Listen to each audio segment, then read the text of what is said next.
Hare Krishna. Thank you very much for joining this Pauvaganda Pravachan, which happens every other Sunday. This platform is basically for encouraging kids to discuss about Vedic topics. And today we have an opportunity to hear from His Grace Biraj Prabhu. He's 12 years old. Viraj Prabhu, let me put you on spotlight. Yes. So he's 12 years old and he's from Tampa, Florida. He's in 7th grade and he has a younger brother named Binayak. He's the son of Vipul Prabhu and Suyoja Mataji. And Vipul Prabhu is a cardiologist by profession. And Suyoja Mataji is also a doctor by profession. But she gave up her career to spend time with kids and give good value system to them. So thank you very much, Mataji. That's a big sacrifice. From very young age, Biraj Prabhu shows a lot of interest in Krishna consciousness activities. He plays violin, piano, mridangam, and he loves reading books. He's very responsible, studious, and a sensitive kid. He and his brother frequently do kirtan on various ISKCON temple Facebook pages. So let's all welcome him and all the best, Viraj Prabhu. Welcome him. So we'd like to hear from you. Today he's going to speak about the exemplary devotion of Hanuman. And also before that, I would like to inform that today is Krishan Nayana Mataji's birthday. So please wish her a very, very wonderful, happy Krishna conscious birthday. So you can put your comments on the chat window. So let's hear. Thank you, Prabhuji. Can you talk, Viraj Prabhu, just to make sure we all hear you? Hare Krishna. Yes. Can you hear me, Prabhuji? I can. So let me make you host. Please continue. Just a minute.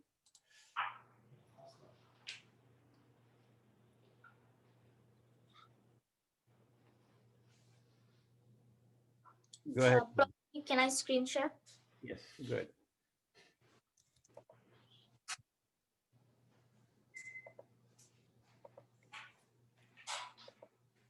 Prabhuji, you have to enable participant screen sharing.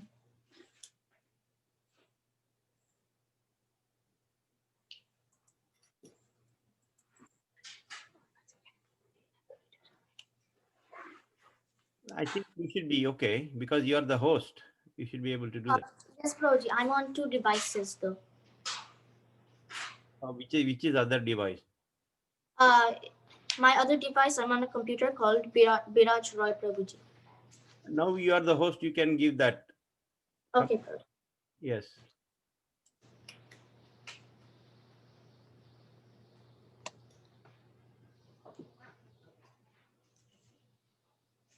So you can make co-host.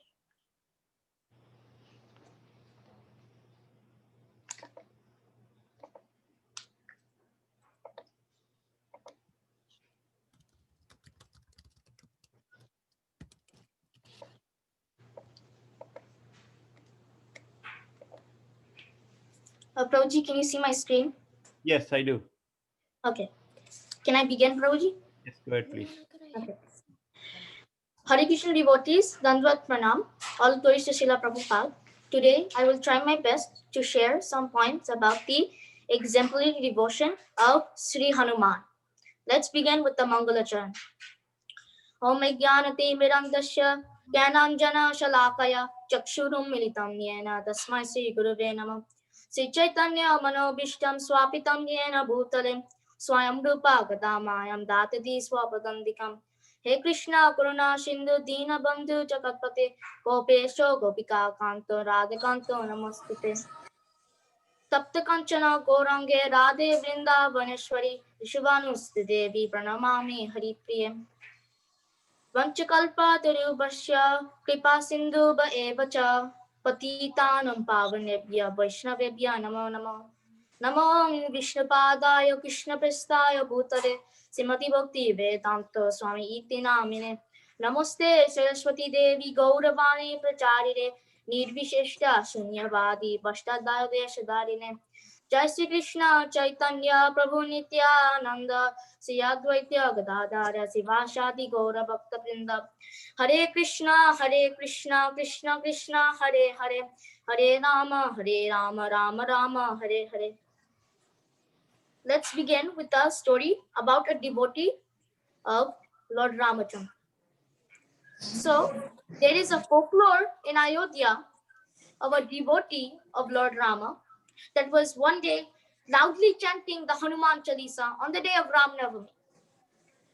So the devotee was chanting, and Lord Rama was curious from listening. He was listening from heaven, and he was curious, why is the devotee chanting Hanuman Chalisa on the day of Ram Navami? So he appeared in front of the devotee, and devotee, by seeing Lord Ramachandra suddenly appear in front of him, was startled, and Lord Ramachandra asked him, why are you saying the Hanuman Chalisa? Today is the day of my name. Today is the day of my chanting. Why are you saying the Hanuman Chalisa? Now keep in mind that he was just confused. He was not angry at the devotee. He just wanted to understand why the devotee was chanting Hanuman Chalisa. So the devotee said, my lord, I regard Hanuman more than I regard you. Now Lord Rama was even more puzzled. So Lord Rama asked, why do you regard Hanuman more? If I am on one side and Hanuman is on the other, whom would you pick? And the devotee said, without a second thought, I would pick Hanuman. Now Lord Rama was very puzzled. So he said that he asked the devotee why, and the devotee said, my lord, you are like a lotus, and your characteristics, your personalities, they are like the nectar inside that lotus. They're like the honey inside that lotus. So Hanuman is the only honeybee that can take that nectar and give it to everybody who wants to become a devotee of the Lord. Hanuman is the only one capable of taking that nectar. What is the lesson in this story?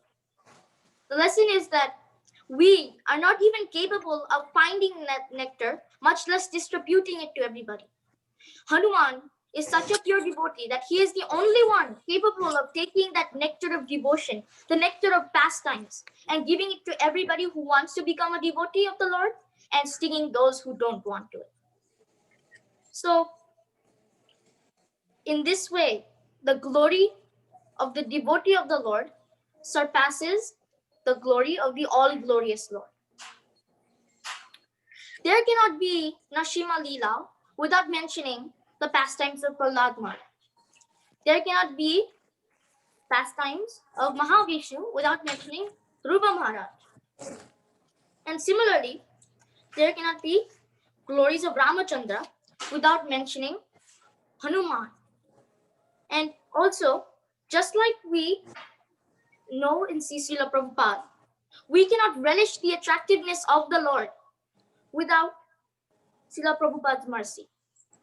We should all be very grateful to Srila Prabhupada for boosting us in the advancement of spirituality. So, Hanuman's appearance is described as very beautiful when Valmiki Muni writes the Ramayana. Now, typically, when people are asked about Hanuman's appearance, they say that he is a monkey, just because he takes the form of a monkey in the epic Ramayana. But actually, he is very, very beautiful, because Hanuman takes the form of a monkey in the Ramayana, but Valmiki describes him as very, very beautiful. The part where Hanuman jumps over the ocean to find Mother Sita, and when Valmiki Muni writes that part, he names that part Sundarakanda.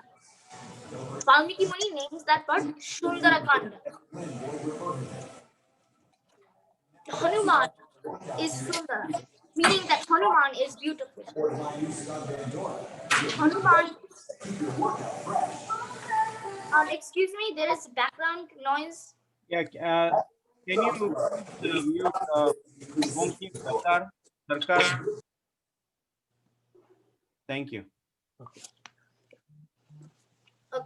So it is fascinating that when Vishwamitra Muni arranges the marriage of Mother Sita and Lord Rama, Vishwamitra Muni is described as Sundara. The point is that whoever unites Mother Sita and Lord Ramachandra in any place, in whichever body, at any time, is Sundara. There are many names for Sri Hanuman. There are many names for Sri Hanuman. Sri Hanuman has many different appearances and names. And Hanuman itself means one with the cracked jaw. Because in the pastime of Hanuman as a child, when he was trying to swallow the sun, Lord Indra struck his jaw with a thunderbolt. And here's the pastime. So one day, Hanuman, as a child, as a small little baby, he was playing in the fields and eating mangoes from so many mango trees. And a little fool, he lay down on a soft meadow. And then he looked up and saw the sun.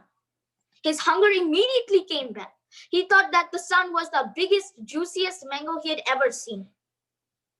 His hunger immediately came back, and with the power of his hunger, he jumped up high into the sky to try to grab the sun. Now, Suryadev was very frightened at seeing Hanuman jump at him, because Hanuman was very powerful even at a small age. So Suryadev went to Lord Indra, the king of the demigods, because he didn't know what to do and he wanted shelter. So Lord Indra came to Surya's aid and then struck Hanuman on the jaw with a thunderbolt. And Hanuman fell from the sky hard on a meadow. When Pavandev or Vayu came and saw Hanuman on the floor, he was like, "What is this? Why did you attack my little baby son? He didn't mean any harm." And then Vayu took Hanuman into a cave and sucked all the air in this creation into that cave. And all the beings, all the creatures were suffering because they need air to breathe and live. So now even Lord Indra was puzzled. He didn't know what to do. He was frightened. So all the demigods went to Brahma, Lord Brahma, and asked him for help. And they all came to Pavandev, and Pavandev said that I will only give back all the air if Hanuman is blessed and given boons, so that this may not happen again in the future. So all the demigods gave him different boons, and Lord Brahma sprinkled celestial water on his head so that he would revive. He healed his cracked jaw, and different boons were given by different demigods. For example, Agni Dev gave Hanuman immunity to fire, and another demigod gave Hanuman full knowledge of the Vedic scriptures. But interestingly, the boon that Indra gave Hanuman was that no thunderbolt will ever strike on your body again.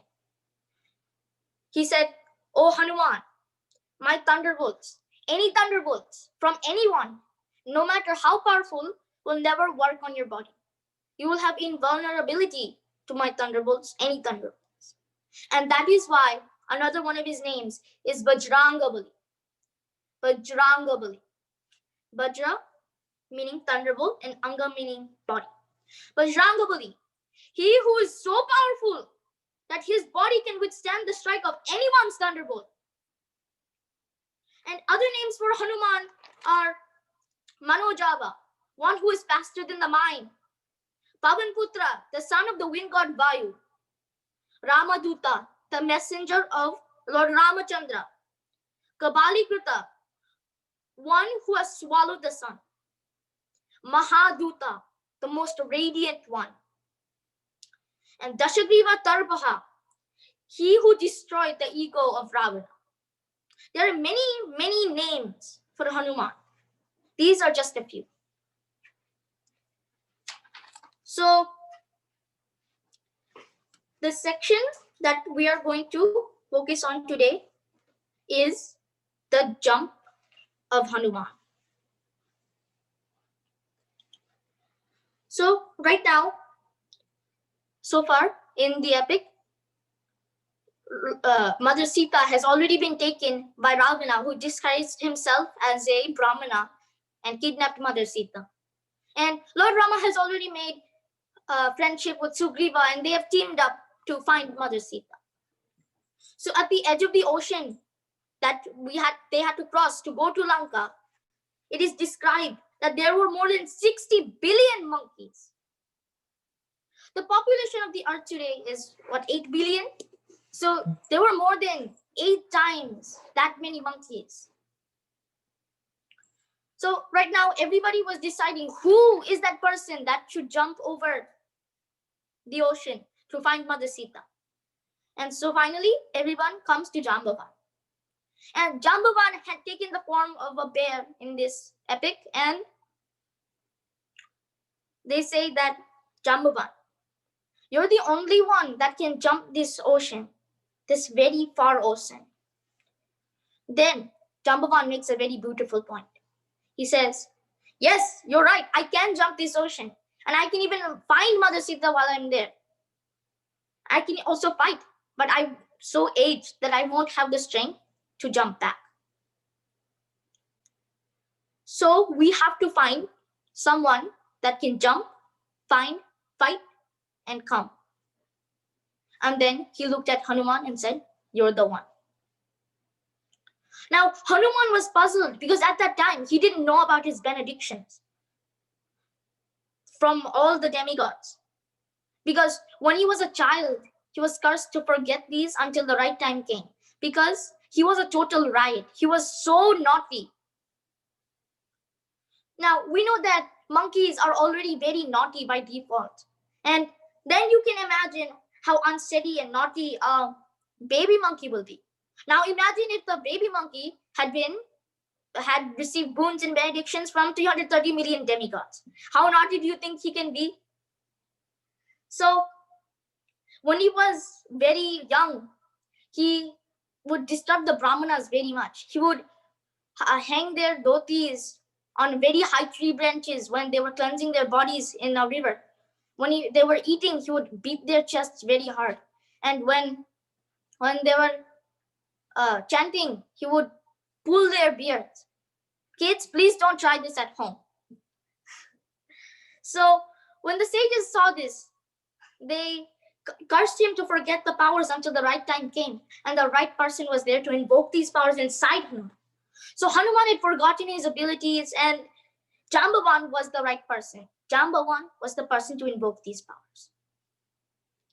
So Jambavan inspires Hanuman. So what is the lesson of this pastime? Oftentimes in this world, when we see someone is super talented, super good at a specific subject or an area, and has a lot of ability, we somehow become insecure, right? We become jealous. Especially if that someone does something that we do, something very similar that we do. For example, if you are a famous singer and you've already created your fans and your identity and you have a lot of fame, and you're widely known, but then another singer comes along, and before that, today you were hot peppers and tomorrow you're dirt, which means that now all the fans that used to follow you now follow the other singer. Inside us, no one is criticizing us, but there's a subconscious insecurity that builds inside us. Because the other singer never hurt you. They never did anything bad to you, but we hate them. We don't like them. We curse them or dislike them, although we never received any harm from them. So, Jambavan's example teaches us a very important lesson in the path to Krishna consciousness. Now, Jambavan was never glorified as the hero in Ramayana. Whenever someone is asked, they would usually say, who is the biggest hero of Lord Rama in Ramayana? Everybody would say Hanuman. Jambavan would never be seen as the hero, because it was Hanuman, right? Imagine if someone became the hero after our inspiration. After we helped them, they became the hero. We would say, yes, he is the hero now, but before that, he was zero. Only after he met me did he become the hero. Did he become the hero? So the Brahmanas were kind of like this. They were trying to cover Hanuman's abilities, and that is why they cursed him.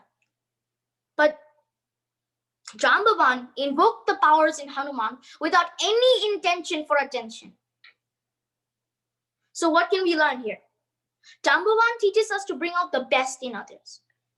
To not be greedy for attention and popularity, but to bring out the best in others so that they can succeed.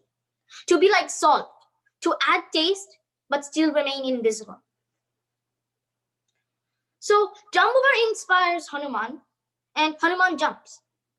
But between Jambavan's inspiration and Hanuman's ability to jump, it was Hanuman's ability to hear that inspiration from Jambavan. Hanuman didn't think, oh, I swallowed the sun when I was a mere child. I have so many boons and benedictions from 330 million demigods. You old men are going to try to teach me? No. Hanuman was modest.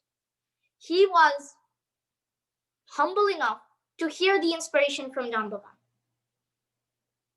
So, like Hanuman, if a devotee wants to become a pure devotee, to jump the ocean of material existence, material anxiety, and material desire, then first of all, we need to find and experience a teacher, a spiritual master like Jambavan.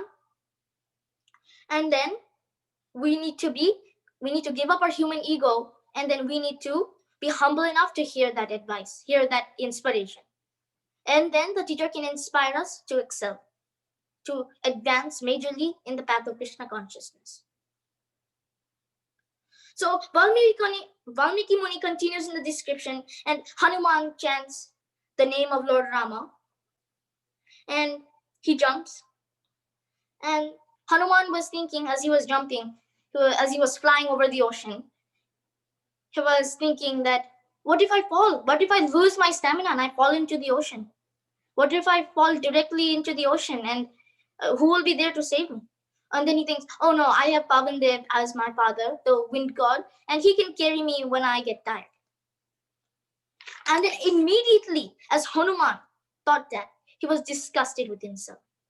Why? Because he was thinking, why am I doubting the name of the Supreme Lord? Why am I doubting the name of Lord Ramachandra? With the power of the name of the Lord, one can jump millions, billions, trillions of times oceans bigger than this in a single step. So why am I doubting the name of the Lord? So with this regained faith, Hanuman's power is rejuvenated and he never gets tired in the entire journey. Now, what is the lesson here?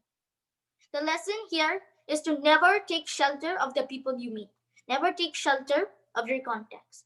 A pure devotee should take exclusive shelter of the Lord. Of course, Pavandev was always there for Hanuman. Our parents are always here for us, but we should take exclusive shelter of the Lord.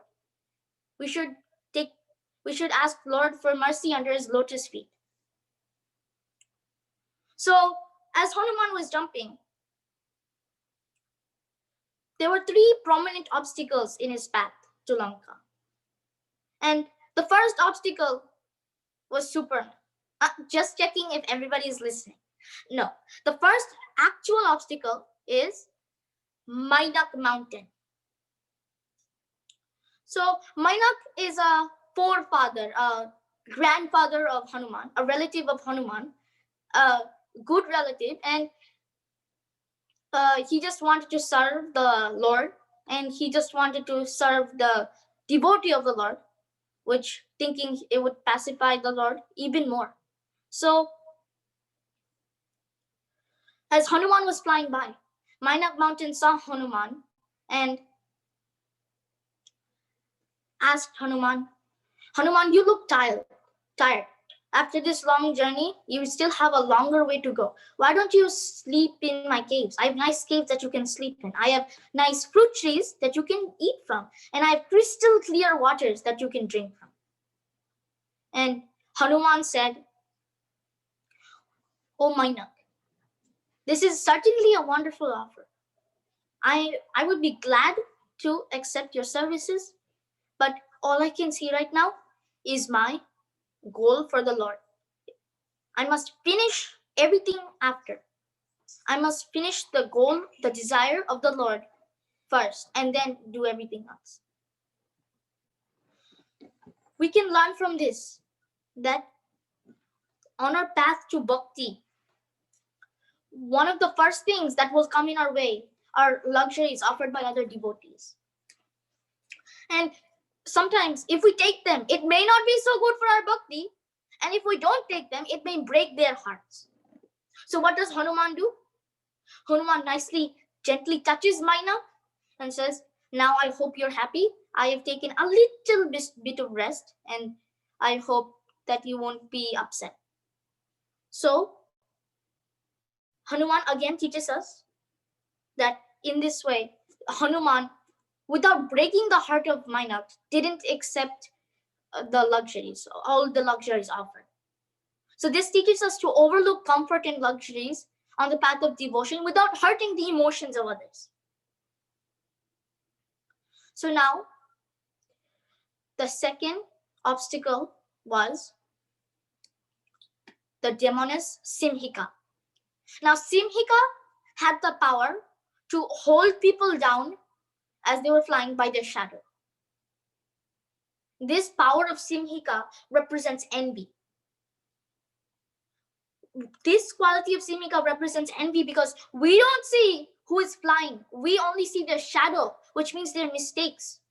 We don't see the greatness in someone, we see their mistakes and faults. We see these mistakes because we're envious of that person. We want that person to fall because we can't see the greatness of that person, but we can only see what they're doing wrong. Interestingly, someone can use anger to debate the existence of the Lord or to defend the devotees of the Lord that are being harmed. Someone can use greed to be greedy to hear and chant about the Lord. But envy is a quality that cannot be utilized in the service of the Lord. Envy cannot be used in the service of Lord Krishna. So what does Hanuman do? Hanuman tears Simhika apart. He just tears Simhika apart and continues flying, which is teaching a devotee that on the path of Krishna consciousness, if we ever encounter envy, if we are feeling that we are being overcome by envy, we should just tear it away, just throw it away completely and ignore envy, because it will not help us on the path to bhakti. Now, Hanuman's last prominent obstacle on the path to Lanka was the sea serpent known as Surasa. So Hanuman was passing by and Surasa asked that, and Surasa said that, "Long ago I received a boon that whoever crosses the ocean will have to cross through my mouth." And Surasa opened her mouth this big, bigger than that, very big, as tall as a skyscraper. And Hanuman became infuriated. He said, "You are going to teach one how big a mouth should be? Do you know how big I made my mouth when I swallowed the sun? And you're going to teach me how big one's mouth should be?" And Hanuman made his mouth twice the size of Surasa. Two skyscrapers stacked on top of each other. And then Surasa made her mouth even bigger. Hanuman made it even bigger. And it was right now a contest for who could make the larger mouth. So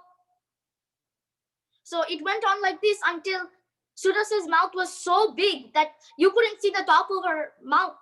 You couldn't see the top of her head. It went all the way into space. And her bottom of the mouth was digging underground the ocean floor now. And then Hanuman finally thought and realized, I am on a mission for Lord Rama. So why am I wasting time on Surasa? Why am I wasting time on Surasa? I should be focused on the goal.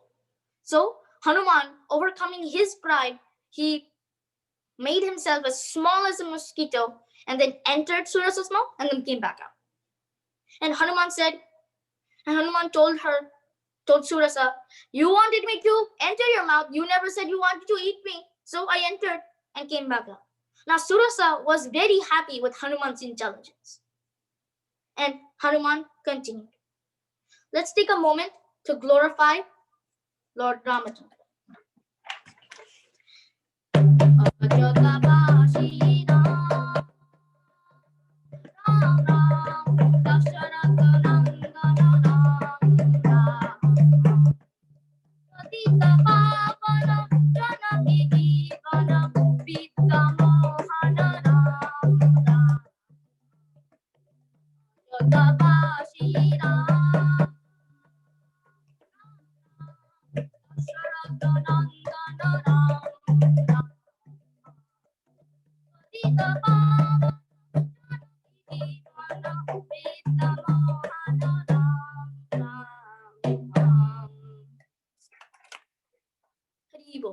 So now continuing on his journey, Hanuman actually finally landed at the gates of Lanka. And right now he was searching for Mother Sita. So Hanuman landed at the gate of Lanka, and the demonious Lankini was guarding the gates. And when Lankini saw Hanuman land, he said, "Go away. Monkeys are not allowed here." And then Hanuman just slaps Lankini. Now, Hanuman was a Brahmin, and he knew that it was impure to slap a woman, a demon or not. But we have to understand that long ago, Lankini received a benediction, a boon, a blessing that when she is slapped by a monkey, she will be able to leave the service of Ravana. So when Lankini saw Hanuman land, she was actually very, very excited because she didn't like the service of Ravana. She wanted to become a devotee of the Lord. So she was very excited. And also, it is told that it is described that when Hanuman slaps Lankini, it means liberation for her, liberation for Lanka, and that soon Ravana will no longer control this wonderful city. Ravana will fall. So after this, Hanuman went inside Lanka and decided to do a little bit of sightseeing. He wanted to see how the city was. So he was searching for Mother Sita everywhere. He was looking. It took hours and hours, and he was searching everywhere. And then suddenly he saw something very beautiful. Something very beautiful caught his eye. It was a tulasi plant. So first, after checking if it was a Ram tulasi or Krishna tulasi, and making sure that it was a Ram tulasi, he went towards that plant. He took darshan and started searching for the worshipper of this plant. And then he heard someone coming and hid in a bush. He peeked out a little bit, and interestingly, he saw Vibhishan worshipping that plant and chanting the name of the Lord. What does this teach us? That in a demonic place like Lanka, there is a personality named Vibhishan chanting the name of the Lord. And in a tranquilized place like Ayodhya, there's a person named Kaike who is under the association of Mantara, who has become a demoniac person. So what does this teach us? That no matter where you are, who you are, you can chant the name of the Lord. If you truly want to become an eternal servant of the Lord, a pure devotee of the Lord, then it doesn't matter where you are, and it doesn't matter who you meet. You should always take good association of devotees and always stay on a fixed path to Krishna consciousness. So Hanuman moves further into Lanka. Hanuman sees many things on his way, and suddenly, in the backyard of Ravana's palace, he sees Mother Sita about to commit suicide. just her from separation of her Lord. Her devotion to her Lord is just that strong. So Hanuman right now didn't know what to do. So what is Hanuman supposed to do to keep Mother Sita from committing suicide? So what did he do? Not only is he beautiful, devotional, empowered by Jambavan's inspiration, but he is also very, very, very intelligent. So Hanuman jumps on the tree above where Mother Sita is standing, and then Mother Sita is sitting under the tree and doesn't see him climb onto the tree. So Hanuman's fear is that. Hello? Hare Krishna, did anyone say something? Okay, so Hanuman's fear is that Mother Sita has already been tricked by the eye.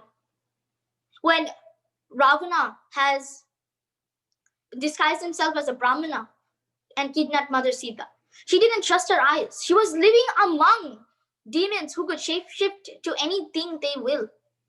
And she didn't trust her eyes anymore. So what is the proof that Hanuman wasn't just another demon trying to scare her? And Hanuman, being very intelligent, got all of this in less than half a second. So Hanuman, realizing what to do, started singing the glories of Lord Ram. Mother Sita had been cheated by the eye, but he has never been cheated by the ear. So immediately, when she heard the glories of our Lord, the life air came back to her. She was rejuvenated with strength and decided to give up her idea of giving up her body. So Mother Sita, when she was calmed down, when she was pacified enough, said, "Whoever you are, singer of the glories of my Lord, please come in front of me." So Hanuman did as she said and jumped down from the tree, falling down at the feet of Mother Sita. And Mother Sita asked, "Who are you?" And Hanuman said, "I am the most insignificant, weakest Ramaduta in the army." Now, why did Hanuman say this? We all know that Hanuman is actually the most powerful by far in the entire army of Lord Ramachandra. But we have to understand that Hanuman said this is because not only is he humble, but he was so conscious of Mother Sita's emotions, her feelings, that he was thinking that if Mother Sita sees my abilities and my prowess now, then how powerful will the army be? She will think. Confidence will fill her heart. Because if she sees that the weakest Ramaduta can do so much, then how much can the army do? The army must be very powerful and will destroy Lanka and save everyone. So we can learn from this pastime that we should always speak the truth. Always speak the truth. And never speak dishonestly, because that is a very big sin. We should always speak the truth, but as pleasantly as possible. For example, if there's two players playing soccer or basketball and one of them loses without realizing it and thinks he won, the other player will say, if the other player says, "Oh, you lost, you're a loser," then that will hurt the other player's feelings. But if the player says that, "You may not realize it, but you have lost this game, better luck next time. I hope you have a better game next time," then the player will still be upset, but at least he wasn't attacked in emotions. So this player, again, Hanuman teaches us to speak the truth, but as pleasantly as possible. Now, Mother Sita asks Hanuman, "How is my Lord?" And how should Hanuman reply? If he tells Mother Sita that he is so happy and full of bliss, then that is not what she wants to hear right now. And if Hanuman tells Mother Sita, oh, he is crying so much, he is so sorrowful, then that will hurt Mother Sita even more, weaken her even more in emotions. So Hanuman is thinking at this point very, very hard on this. So he gives Mother Sita a ring, remembering that Lord Rama gave him, and tells her, in separation from you, this pinky, this ring that he would normally be able to wear in his finger can now fit on his wrist. So in this way, once again, Hanuman teaches us to speak the truth, but give it in a pleasant way. So Hanuman tells Mother Sita, oh mother, you can jump on my back and I will bring you back to your Lord. And although Mother Sita really, really wanted to go back, she felt compassionate for all the other women that were stuck in this demonic place. She wanted her Lord to personally come and save everyone. So at this point, Hanuman decides he wants darshan of Ravana. So to make a long story short, Ravana ends up setting Hanuman's tail on fire. This was, we know that Hanuman is already immune to fire, but this was mystical fire, which was hurting very much. And instead of Hanuman thinking that, oh, I come on a mission for Lord Rama and I have my tail set on fire, what is this? He thinks, being a pure devotee, he thinks how he can use this fire for the purpose of the Lord. So he jumps up and breaks out the building and sets the entire Lanka on fire. All the buildings are burned down. Basically doing Lord Rama's job for him. So all the buildings were burning down. And then quenching his fire in the ocean, he decides to jump back. So we can learn from this that if we act as Ravana, setting fire to the tail of a Vaishnava behind his back, the Lanka of our existence will be burnt. By Krishna's plan, that Vaishnava will set our lives on fire. Now, Vaishnavas never look for revenge. They never look for vengeance. But by Krishna's plan, as in the karma that you should receive for doing your bad deeds. And now, Hanuman jumps back and comes back to Mother Sita. And as Hanuman is jumping back, he is waving, "Found Sita I, found Sita I, found Sita I." And he is saying that Lord Rama is looking and saying that, "Found Sita I, what is this?" At least from the sentence, right? He was curious by his lack of grammar. So as Hanuman landed, he explains to Lord Rama, "My Lord, at the moment, the most important word in the sentence is found. And then if you ask, found whom? I will say Mother Sita. And then if you ask whom found Mother Sita, I will say I." So even right now, Hanuman is such a great devotee, such a pure devotee, that he doesn't want to waste a single second of the Lord's time. Because he says, "My Lord, you are anxious to hear about Mother Sita's news." So Lord Rama blesses it. And Lord Rama asks, "What is the benediction that you wish to receive for your services, for your help?" And Hanuman says, "My Lord, I was never in this for any benediction. I only desire to serve you, and that is the greatest benediction anyone can receive. But if you wish to give me anything at all, promise me that lifetime after lifetime, I will be a monkey, and I will fulfill your desire by jumping over the ocean and serving you. Promise me that wherever there is Ram Leela, I will be present there and serve you." And then Lord Rama embraces Hanuman and blesses him. Thank you, devotees. I am blessed for the opportunity to be sharing these points about the glorious devotion of Sri Hanuman, because this is just the tip of the iceberg for the supreme devotion of Hanuman to the Supreme Lord. So I am blessed with the opportunity to be serving all of you devotees, and I hope that you bless me so that I can advance in my path on bhakti and on the path of Krishna consciousness. And to pull out of the hard times we are facing right now, please chant with me the Maha Mantra 3 times.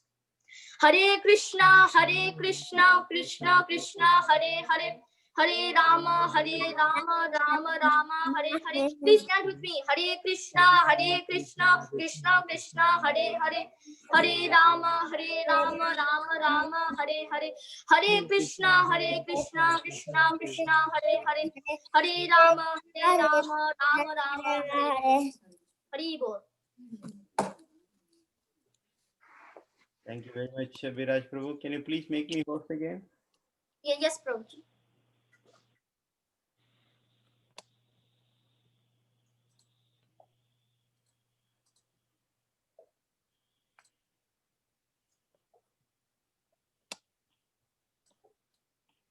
Prabhuji, can you please tell me your name?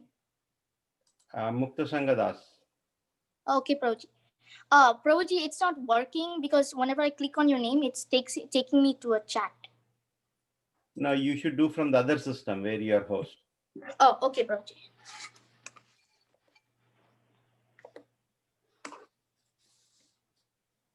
Yes, 1 second, Prabhuji.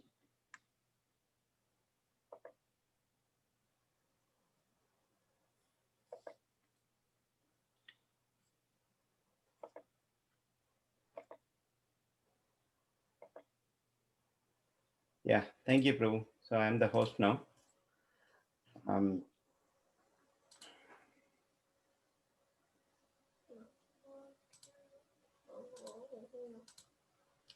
Yes, thank you very much, Prabhu. That was really wonderful. So you're very matured and knowledgeable, and in your talks, and also very confident in explaining what you know about. So it's a wonderful presentation, and the informative slides you have, it's very good. And at the end of each pastime of Hanuman, you explain the teachings, what we can learn about, right? That is really very good. It's very inspiring. So I would like to appreciate the way you have dressed up, very nice Vaishnava etiquette. That is very important, one of the most important aspects, in Krishna consciousness. So thank you very much. So I wish and I bless you to continue this sincere efforts and humble attitude in Krishna consciousness. Also, I'm very thankful to your mother, Suyoja Mataji, who has sacrificed her career in bringing up her kids in Krishna consciousness and making them follow this. That is very important. Without your father, Bipul Prabhu, and mother setting this wonderful example by they following this Krishna consciousness, it would not have been possible for you and your brother to be in this path. So you have to be extremely grateful to them, and I thank both of them very much. Please keep inspiring other kids also, Prabhuji and Mataji. We need your help. Biraj Prabhu, thanks again to you and your brother who has also supported you in your Krishna consciousness.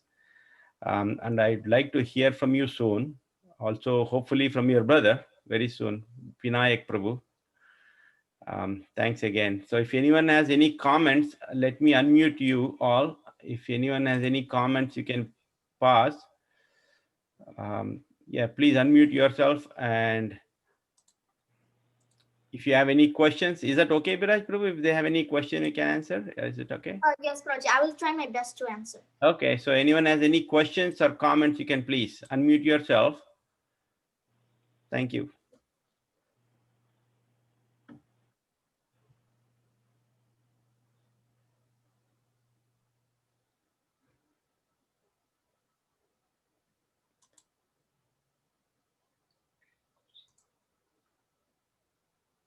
Naina Abhiram Prabhu. Yes, Biraj Prabhu, it was a phenomenal presentation. It was very nice. The way you spoke, we can see the confidence. And that confidence comes only when you have a good foundation. And every day, so one good thing about Biraj and Binayak is they're very responsible kids, especially at home. When their mom is not keeping well, then they'll say, "Mom, you just take rest. We'll take care of everything." They will clean, even though they're boys, but still they take care of all the household activities. If mom says that I'm not keeping well, then they'll take care of everything. And Biraj is the last one to sleep. He will go and check everything. Is the living room closed or the slides closed? And then he goes to sleep. So he's a very responsible kid. I'm really inspired by seeing his presentation today. So may Krishna give you the choicest blessings to you, Biraj Prabhu and Vinayak Prabhu. Hare Krishna. Thank you, Prabhuji.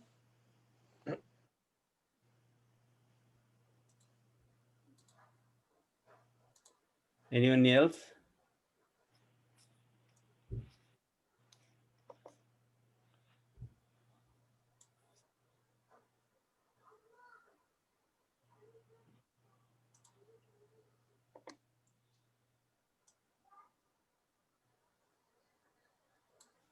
Okay.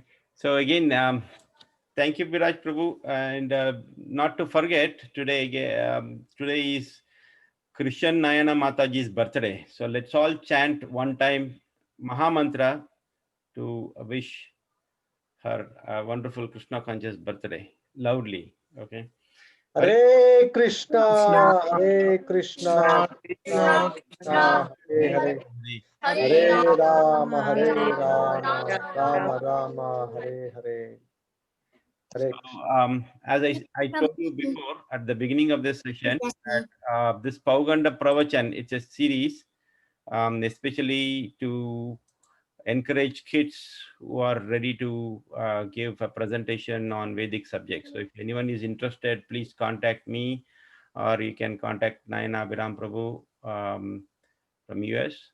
And there are some participants from India also, so they can contact Ramana Prabhu, who is in the name of Damodar here, so they can contact him. So this happens every other Sunday, so once in 2 weeks. So you have details on the flyer which I sent you. So thank you again for all participating in this session. Hope to hear from you soon. Hari Bol. Hare Krishna. Thank you, Prabhuji. Hari Bol. Hare Krishna. Hare Krishna. Hare Krishna. Hare Krishna. Hare Krishna.